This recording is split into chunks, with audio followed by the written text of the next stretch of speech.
Study IQ IAS, अब तैयारी हुई अफोर्डेबल।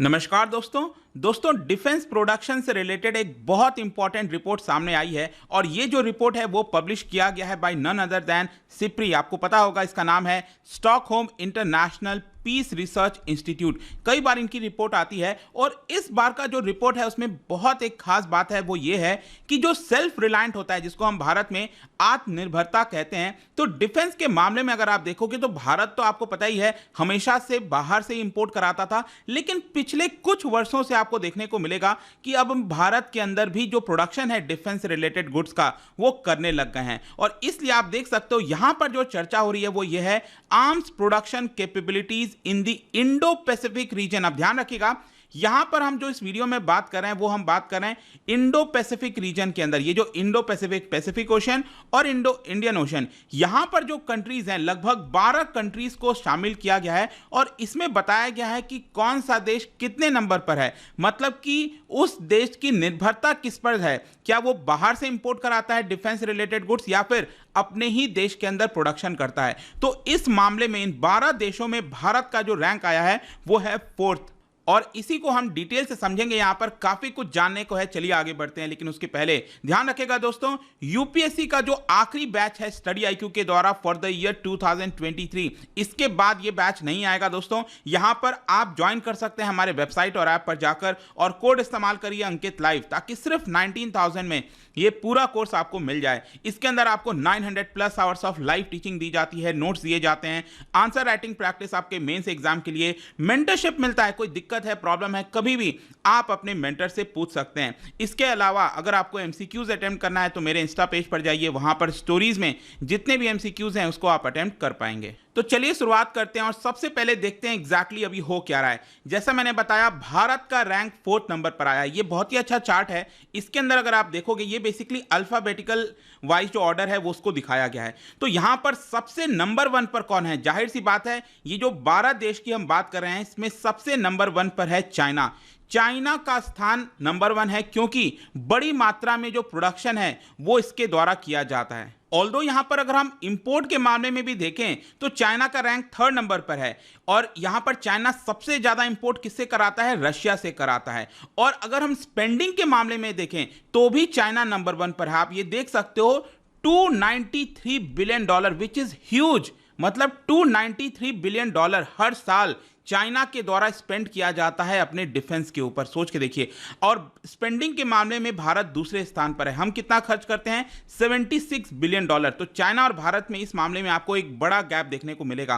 तो भारत का अगर आप स्पेसिफिकली देखोगे तो हम एक्सपोर्टर के मामले में, इन 12 देशों में एक्सपोर्टर के मामले में 4th नंबर पर हैं। इंपोर्टर के मामले में हम नंबर 1 पर है। इससे क्या दिखाता है? इससे यह साबित होता है कि ऑल्दो हम धीरे धीरे एक्सपोर्ट करना स्टार्ट तो किया है हमने, लेकिन अभी भी हम इंपोर्ट बड़ी मात्रा में करा रहे हैं। और इसमें सबसे ज्यादा इंपोर्ट हम कौन से देश से कराते हैं? रशिया से।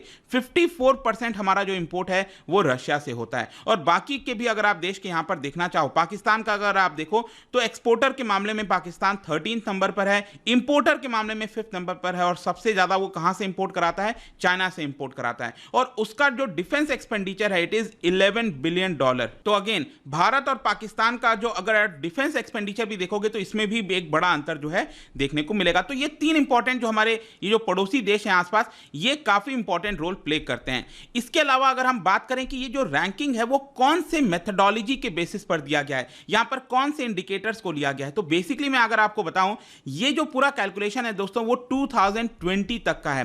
तो मैं शायद ये भी अंदाजा लगा सकता हूं क्योंकि पिछले 2 साल में आपने देखा होगा भारत में अगेन एक बड़ा पुश मिला है डिफेंस प्रोडक्शन में। तो हो सकता है कि आगे चलकर जो नए रिपोर्ट सामने आएंगे उसमें भारत का स्थान और ज्यादा बेहतर हो सकता है। लेकिन खैर जो भी है ये 2020 तक का ही यहां पर दिखाया गया है और इसमें बेसिकली 3 इंडिकेटर शामिल किए गए हैं। ये आपके लिए एग्जाम पॉइंट ऑफ व्यू से जानना जरूरी है। सबसे पहला इंडिकेटर है वो है आर्म्स प्रोक्योरमेंट।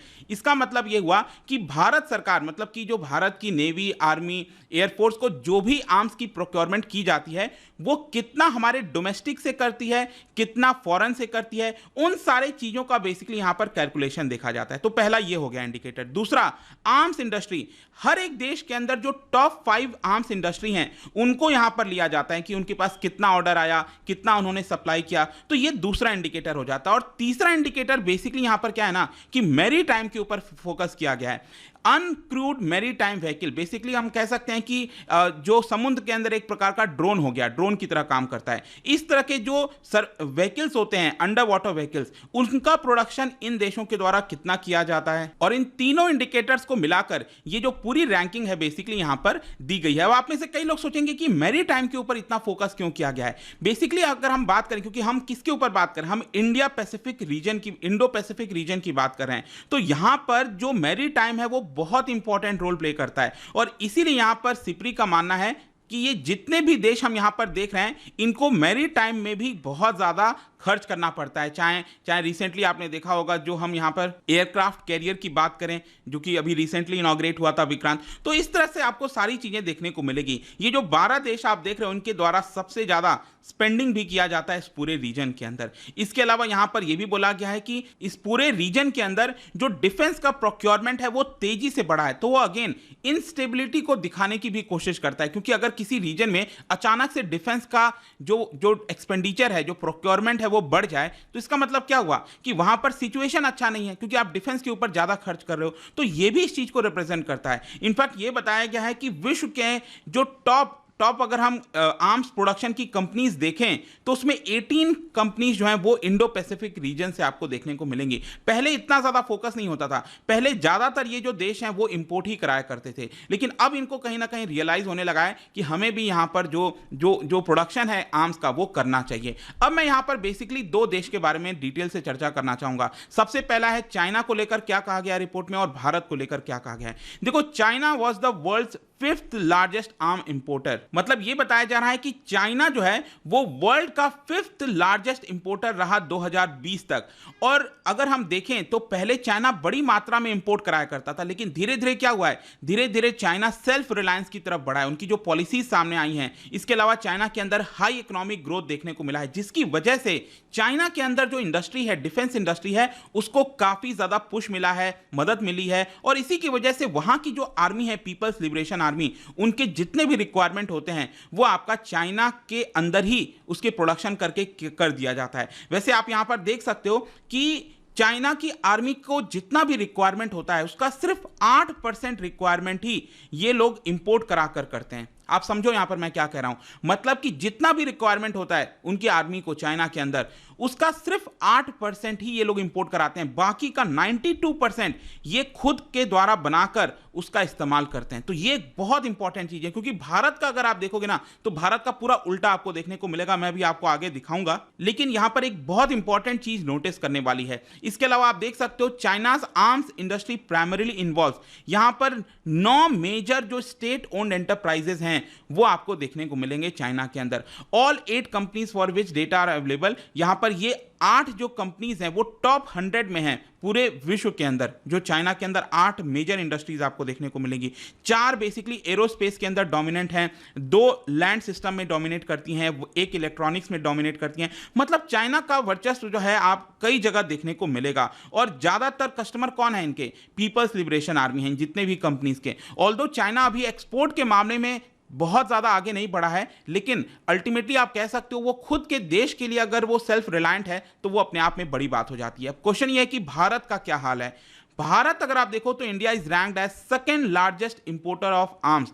2020 तक हम पूरे विश्व में अगर हम देखें तो 2nd लार्जेस्ट इंपोर्टर थे आर्म्स के मामले में। और भारत मेजर डिपेंड करता है इंपोर्ट से ही। जैसे कि आप देख सकते हो हमारा जितना भी रिक्वायरमेंट होता है आर्म्स का हमारे आर्मी, नेवी, एयरफोर्स के द्वारा, उसका 84%, सोच के देखिए 84% हम इंपोर्ट कराकर करते हैं। चाइना कितना करता है? सिर्फ 8% इंपोर्ट कराकर अपना फुलफिल करता है। तो ये एक मेजर डिफरेंस आपको देखने को मिलेगा। आप इसको आंसर राइटिंग में कई जगह इस पर्टिकुलर डेटा का इस्तेमाल कर सकते हो। इसके अलावा आप ये भी देख पाएंगे कि यहां पर सरकार ने रिसेंटली, मतलब सिप्री की रिपोर्ट में बोला गया कि सरकार ने रिसेंटली जो है वो काफी ज्यादा पुश किया है लोकल फर्म्स को कि वो भी प्रोडक्शन करें, और जिसकी वजह से पूरे इंडो पैसिफिक रीजन में हम 4th पोजीशन पर आ चुके हैं। और इसमें मेजर रोल किसके द्वारा प्ले किया जाता है? हिंदुस्तान एरोनॉटिक्स लिमिटेड HAL के द्वारा, तेजस वगैरह बनाया जा रहा है इनके द्वारा, इंडियन ऑर्डिनेंस फैक्ट्रीज हो गए, भारत इलेक्ट्रॉनिक्स हो गया, मझगांव डॉक हो गया जिनके द्वारा शिप्स वगैरह बनाई जाती हैं, कोचिन शिपयार्ड अगेन इनके द्वारा भी बनाया जाता है। और इसमें अगर हम पूरे विश्व के अंदर अगर आप देखो, इनफैक्ट इंडो पैसिफिक रीजन में अगर आप देखोगे तो टॉप 50 में भारत की सिर्फ एक कंपनी है, और वो कौन है? अशोक लेलैंड। इनके द्वारा सबसे ज्यादा मात्रा में जो ट्रक्स हैं इंडियन आर्मी को वो सप्लाई किए जाते हैं। इसके अलावा भारत के अंदर 7 अनक्रूड मैरीटाइम वेसल प्रोजेक्ट जो हैं वो यहां पर चलाया जा रहा है। प्राइवेट सेक्टर में अगर आप देखोगे जो L&T है वो यहां पर खुद से और फॉरेन कंट्रीज के साथ, इटली की एक कंपनी है एड्ज लैब, उनके साथ मिलकर ऑटोनॉमस अंडर वाटर व्हीकल का प्रोडक्शन कर रहा है। DRDO भी यहां पर बातचीत में है कि फॉरेन कंपनीज के साथ मिलकर जो अंडर वाटर ऑटोनॉमस व्हीकल है उसका प्रोडक्शन कर सके। तो देखते हैं ये किस तरह से आगे बढ़ती हैं चीजें। बट यहां पर एक बहुत ही इंपॉर्टेंट रिपोर्ट आया था और ये साफ दर्शाता है कि अभी भी भारत और चाइना में एक बड़ा गैप है जिसको हमें जल्द से जल्द फुलफिल करने की आवश्यकता है। हमारा बहुत ज्यादा पैसा इंपोर्ट में ही खर्च हो जाता है। जाने से पहले एक इंटरेस्टिंग क्वेश्चन, क्या बता सकते हैं कि इन 4 में से which one is the transport tactical lifter capable of carrying payload of more than 50 tons? और ये इंडियन एयरफोर्स के द्वारा भी ये जो लिफ्टर है वो इस्तेमाल किया जाता है। क्या बता सकते हो इन 4 में से वो कौन सा है? इसका राइट आंसर आपको पता ही है, मेरे इंस्टाग्राम पर तो मिलेगा ही। वहां पर अगर आप नहीं हो कोई बात नहीं, आप टेलीग्राम से भी ले सकते हैं इसका सही उत्तर। मैं कई सारे जो MCQs हैं वो यहाँ पर स्टोरीज में डालता रहता हूँ। बाकी अगर आपको PDF चाहिए तो टेलीग्राम पर आइए, अलग अलग सोशल मीडिया पर आप जुड़ पाओगे। और जैसा मैंने बताया UPSC की तैयारी दोस्तों आप कर सकते हैं। This is the last batch which will commence from 18th of October। Again very few limited seats are there, you can join this by using the code Ankit live हमारे वेबसाइट और ऐप पर। आई होप कि video आपको पसंद आया होगा। मिलता हूं आपसे next time. Till then thank you very much, see you soon. Study IQ IAS, अब तैयारी हुई अफोर्डेबल।